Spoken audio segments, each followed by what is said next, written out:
আমাদের মাননীয় নেত্রী যা কিছু সিদ্ধান্ত নেন বুঝে শুনেই নেন এবং তিনি তার সিদ্ধান্ত অবিচল থাকেন। আসসালামু আলাইকুম ওয়া রাহমাতুল্লাহ। আপনাদের সাথে কথা বলছি প্রফেসর ডক্টর মোহাম্মদ মহিউদ্দিন উজ্জ্বল। আপনারা নিশ্চয়ই ইতিমধ্যে সোশ্যাল মিডিয়ার কল্যাণে অথবা বাংলাদেশের পত্রপত্রিকাগুলোর কল্যাণে, ইন্টারন্যাশনাল মিডিয়ার কল্যাণে জেনেছেন যে বাংলাদেশের সাবেক প্রধানমন্ত্রী শেখ হাসিনা দেশে ফিরে আসবেন বলে ঘোষণা দিয়েছেন। রয়টার্সে এবং পৃথিবীর নানা দেশের তাবৎ যে পত্রপত্রিকাগুলো আছে রয়টার্সের কল্যাণে সেই খবর প্রচারিত হয়েছে। তিনি আসার জন্য ডিসেম্বরকে বেছে নিয়েছেন। ডিসেম্বরকে বেছে নেওয়ার কারণটা কি? তিনি জুলাইতে কেন আসছেন না, তিনি অগাস্টে কেন আসছেন না? আমার কাছে যেটা মনে হয় সেটা হচ্ছে ডিসেম্বর হচ্ছে বিজয়ের মাস। বাংলাদেশ আওয়ামী লীগ 1971 সালে বাংলাদেশের যে স্বাধীনতা যুদ্ধ সেটার নেতৃত্ব দিয়েছিল এবং তারা বিজয় চিনিয়ে এনেছিল। এখন তারা সেই তাদের বিজয়ের মাসেই তারা তাদের মোরাল, তাদের মানবিক যে শক্তি, সেই শক্তিটা সমুন্নত রেখে তারা লড়াই করতে চায়।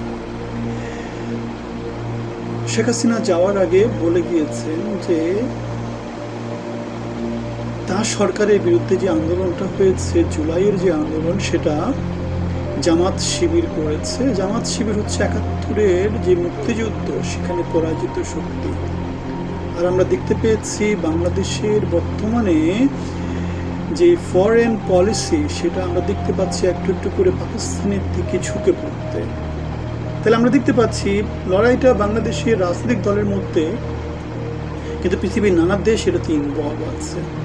Bharat, America, Pakistan, China, Russia, এরা সবাই ইনভলভ আছে।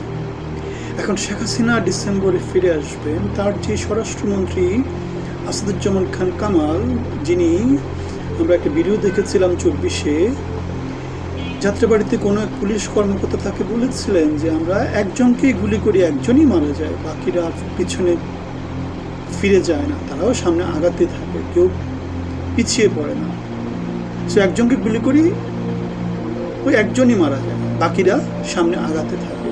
সুতরাং জুলাইতে একটা লড়াই হয়েছে। সেই লড়াইতে বাংলাদেশের পুলিশ প্রশাসন, রাজনৈতিক দল সবাই যার যার ভূমিকা পালন করেছে। কেউ বিপ্লবের পক্ষে ছিল, কেউ দেশের পক্ষে ছিল, কেউ বিপ্লবের বিরোধী ছিল, কেউ দেশের বিরোধী ছিল। কিন্তু আমরা গত 2 বছরে আমরা কি কাউকে দেখেছি কারো বিচার হতে?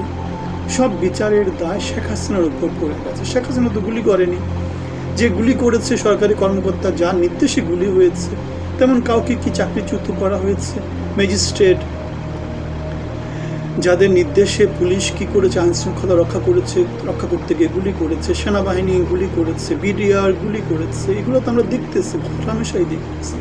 সুতরাং ব্যাপারটা হচ্ছে জোরজার মূল লোকটা। 24-এ বাংলাদেশের আপামর জনসাধারণ, মজলুম জনসাধারণ একত্রিত হয়েছিল শেখ হাসিনার যে 17 বছরের লৌহদণ্ড যে শাসন ছিল, সেই শাসনের বিরুদ্ধে দাঁড়িয়েছিল এবং জয় ছিনিয়ে এনেছিল।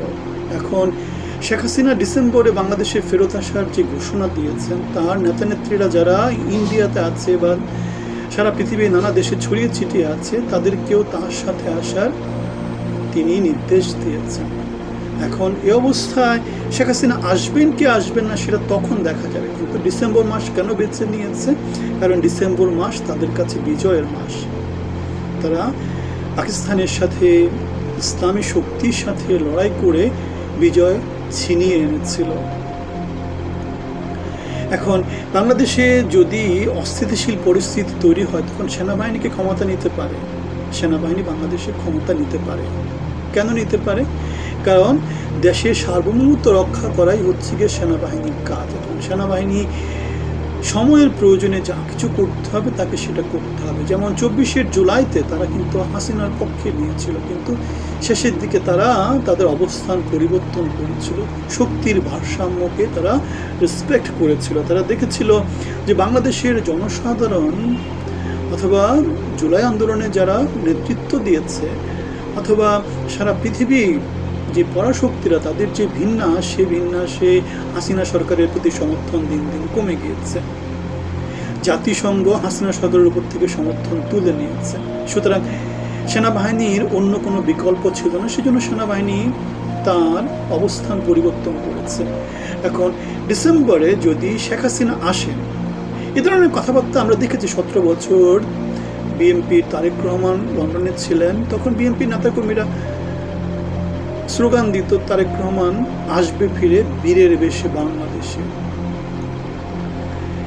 এরকম স্লোগান দিত। 17 বছর তিনি কিন্তু বাংলাদেশে আসেননি, তিনি বিজয় হওয়ার পরে এসেছেন। এখন শেখ হাসিনা আসবে কি আসবে না সেটা ডিসেম্বরেই দেখা যাবে। তিনি তার নেতাকর্মীদেরকে উজ্জীবিত করতেছেন, আলোচনায় থাকতেছেন, এটা হচ্ছে মেইন কথা। কেন গত 2 বছর ধরেই তো আমরা কিছুদিন পর পরই তার নানা রকমের বক্তৃতা বিবৃতি, তার নেতাকর্মীদের উদ্দেশ্যে যেই ডিরেকশন, সেগুলো আমরা শুনেছি।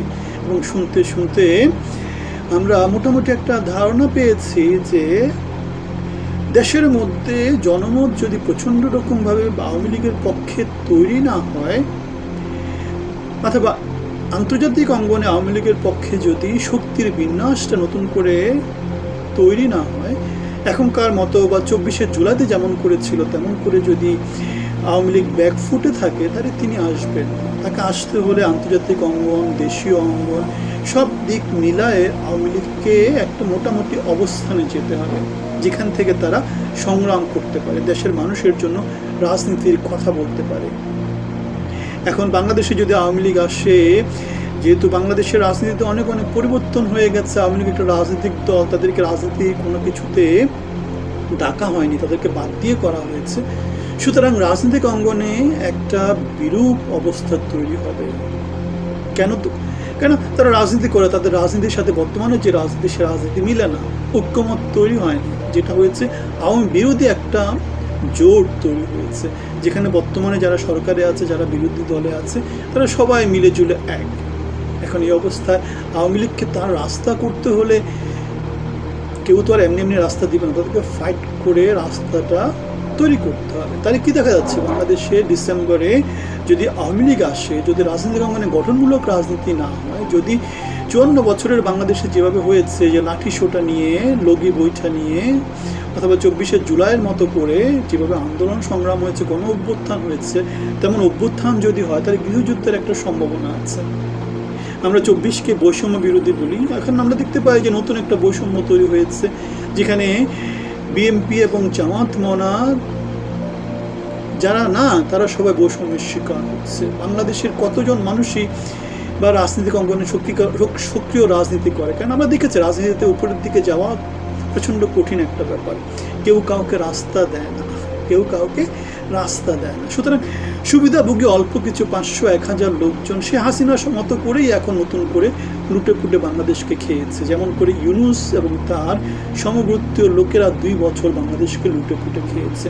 তাহলে বাংলাদেশের সামনে একটা কি হতে পারে, লড়াই হতে পারে, যে লড়াইতে যদি শান্তিপূর্ণভাবে সেটার একটা ফয়সালা না হয়, তাহলে গৃহযুদ্ধের দিকে চলে যেতে পারে, সশস্ত্র সংগ্রামের দিকে যেতে পারে।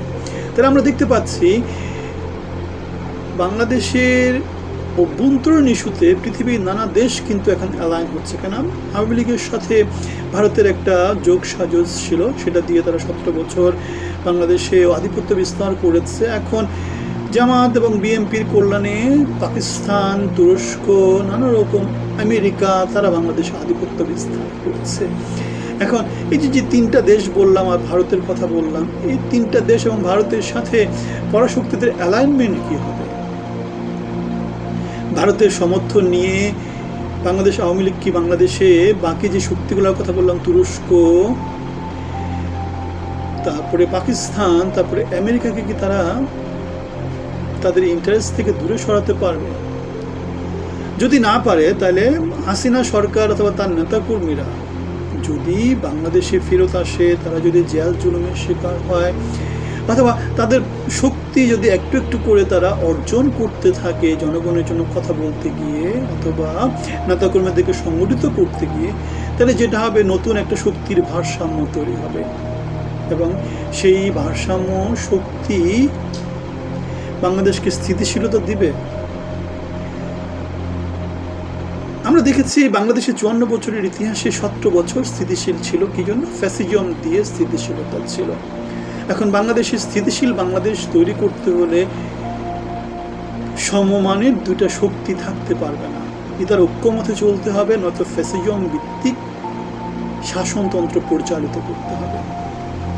24-এর 1700 2000-এর মতো ছেলেপেলে নিহত হয়েছে, 30,000 ছেলেপেলে আহত হয়েছে। এখন তার ফলটা তো আমরা কোথাও দেখি না। গণভোটের গণরায় বাস্তবায়ন হয় না, সংস্কার প্রস্তাব বাস্তবায়ন হয় না। ইউনূস যে সরকার গঠন করেছিল তারা বাংলাদেশকে লুটে পুটে খেয়েছে তাদের মতো করে, নিজেদের ট্যাক্স মওকুফ করে নিয়েছে, ব্যাট মওকুফ করে নিয়েছে, নতুন নতুন লাইসেন্স নিয়েছে।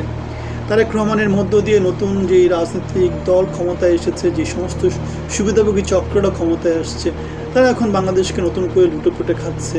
পুলিশ প্রশাসন বাংলাদেশের জনগণের উপরে ট্যাক্সের বোঝা চাপিয়ে দিচ্ছে, নিজেদের বেতন কাঠামো বৃদ্ধি করছে। সুতরাং আমরা দেখতে পাচ্ছি শোষণের বাংলাদেশ থেকে বাংলাদেশ বেরিয়ে আসতে পারছে না। বাংলাদেশের 20 কোটি মানুষ শোষিত হচ্ছে। জনগণের পক্ষ নিয়ে কেউ কখনো বাংলাদেশে রাজনীতি করেনি।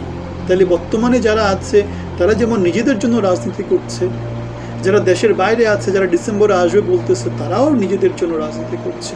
ক্ষমতা কেন্দ্রিক রাজনীতি, জনগণ কেন্দ্রিক রাজনীতি না। এখন বাংলাদেশের জনগণ তো বারবার ভুল করেছে। 71-এ মুক্তিযুদ্ধ করেছে, মুক্তিযুদ্ধের ফল পায়নি। 90-তে গণ আন্দোলন করেছিল, এরশাদ বিরোধী আন্দোলন করেছিল, কোনো জনগণের ভাগ্যের কোনো পরিবর্তন হয়নি। বরং এখন চিন্তা করলে বোঝা যায় যে এরশাদের শাসন আমল কত ভালো ছিল। 24-এ তারা বুকে তাজা রক্ত দিয়ে সরকার পরিবর্তন করেছিল, ভাগ্য পরিবর্তনের চিন্তা করেছিল, চেষ্টা করেছিল। কিন্তু আমরা এখন দেখতে পাই যেই কুমড়া সেই লাউ। ক্ষমতার শুধু হাত বদল হয়েছে, জনগণের ভাগ্যের কোনো পরিবর্তন হয়নি। মূল্যস্ফীতি, মুদ্রাস্ফীতি, বেকার, ইকোনমিতে গ্রোথ না থাকা, চাকরি হারানো, মিল কারখানা বন্ধ হয়ে যাওয়া, সব কিছু মিলায় জনগণ চূড়ান্ত রকমের কষাঘাতে আছে। এ অবস্থায় বাংলাদেশের জনগণ কি আবার নতুন করে কোনো রাজনৈতিক দলের পক্ষে দাঁড়াবে, নাকি তারা ভোট কেন্দ্রিক যেই নির্বাচনী ব্যবস্থা, যে শাসনতন্ত্র, সেটা প্রতিষ্ঠা করার জন্যে সরকারের উপর চাপ সৃষ্টি করবে?